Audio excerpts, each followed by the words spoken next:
And Coulter, of course, a best-selling author and columnist. Her new column is out, and her new book is coming out. It's called Resistance is Futile. It is a blockbuster book, and, of course, you can get her other books. Go to AnnCoulter.com.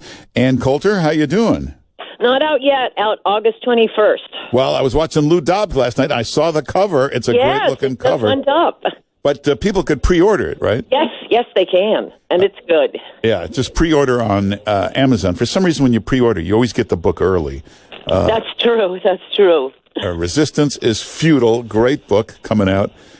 Here's the latest. It looks like in the White House, there's a move now to do an executive order. It looks like it'll come from the Homeland Security Secretary to do something about this, or they will demand a quick fix from Congress. But there may be an executive order today to get the kids out of those cages. What do you think?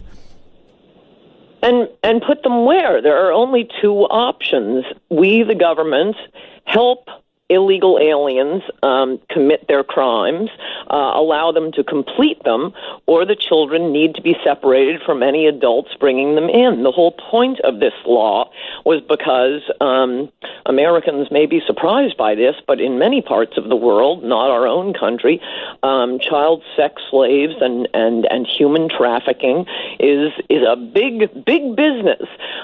We already know that 90% of these children on the border aren't related to the adults bringing them in.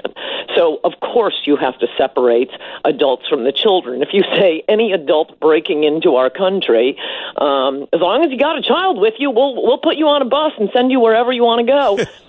You're just completing sex trafficking for them. You cannot do that. The way the law needs to be changed is to say we turn you away at the border. This was an idiotic, misbegotten law many years ago with the idea that in order to catch sex traffickers, we wouldn't turn an adult with a child away at the border. We'd make sure we'd bring, as long as they're not, this is for non-Mexicans, it's for Central Americans, we would separate them and then determine the case. But no, you don't get to, rob a bank, but you're holding a child, and therefore the cops are going to stand there and say, okay, we're going to let you finish. And then we're going to send you on your way because we're not going to separate you from the child you're holding. Yeah, every Democrat, Mayor de Blasio, Governor Cuomo, has a policy where if you're arrested and you've got a kid with you, they will take your kid. They will separate you and send the kid to a shelter. Every Democrat does that. I think the problem is they've been doing this open border thing for so long. These Democrats, these liberals, they convince themselves that this isn't a crime, that these aren't criminals breaking in. Well, they actually want to transform the country. And in this particular case, I mean, as I wrote in my column this week, which came out a day early, journalists know absolutely nothing about immigration. They refuse to learn. And if they just run around banning any words necessary to discuss illegal immigration, anchor baby, illegal alien, amnesty, sanctuary city, chain migration, anything having to do with immigration, they don't want Americans thinking about what they're doing to our country.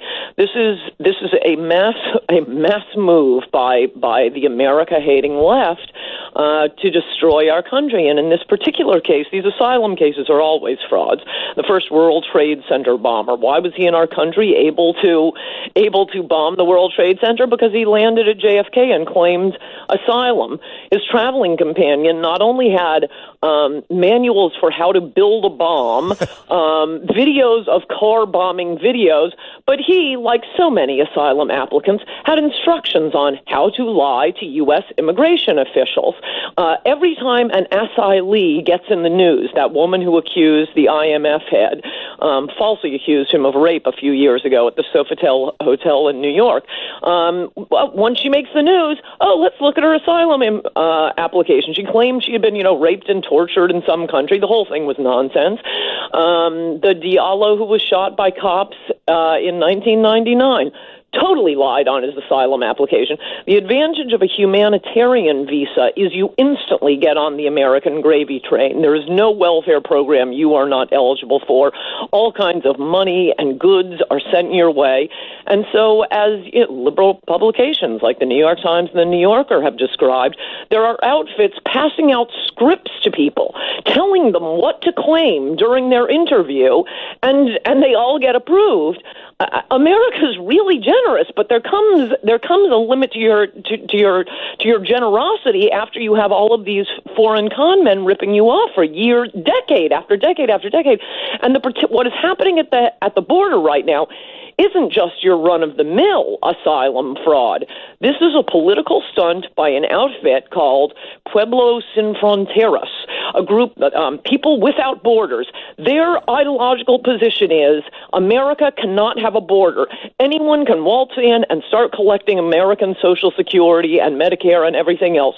You're not allowed to have a border, American people.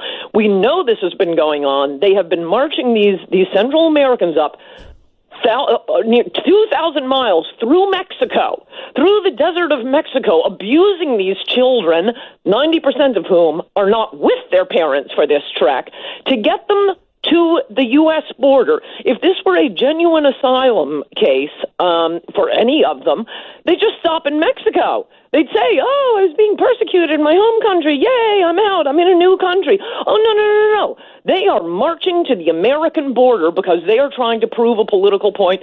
It's disgusting that liberals are using these wailing children. It's like a girlfriend who cries whenever she doesn't get her way, so she always gets her way. Just show us the crying children. Fine, we'll give up all our laws. Take our country. How about if we send teams to Central America to persuade all these people to become Republicans and conservative? Then you'll see Chuck Schumer at the border with a cement mixer building the wall himself. Yes, you would. Yes, you would. That's going to be the last we're going to hear about crying children. And of course, the crying children and parents we never hear about are the ones whose children or siblings have been killed by illegal aliens. Oh, you will never ever hear about them unless you're reading Breitbart or the Drudge Report. They won't be interviewed on CNN or MSNBC. You won't have Rachel Maddow tearing up over Marianne Mendoza. Very handsome officer's son was shot by an illegal. Don Rosenberg, whose son was on a motorcycle, run over 3 times by an illegal alien. Ran over him forward, backed up over him, ran over him again. Just last week in Lansing, Michigan, a cute little 14-year-old boy on the football team killed by an illegal alien. You don't even know about that case. These liberals pretending to care about children, it's utter nonsense. They don't care about children. They certainly don't care about American children. This is all a political ploy.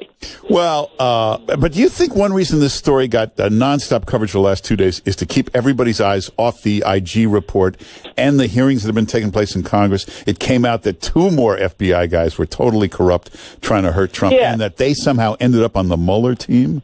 Yes. I mean, that isn't the main point. The main point, keep your eye on the ball, is destroy America.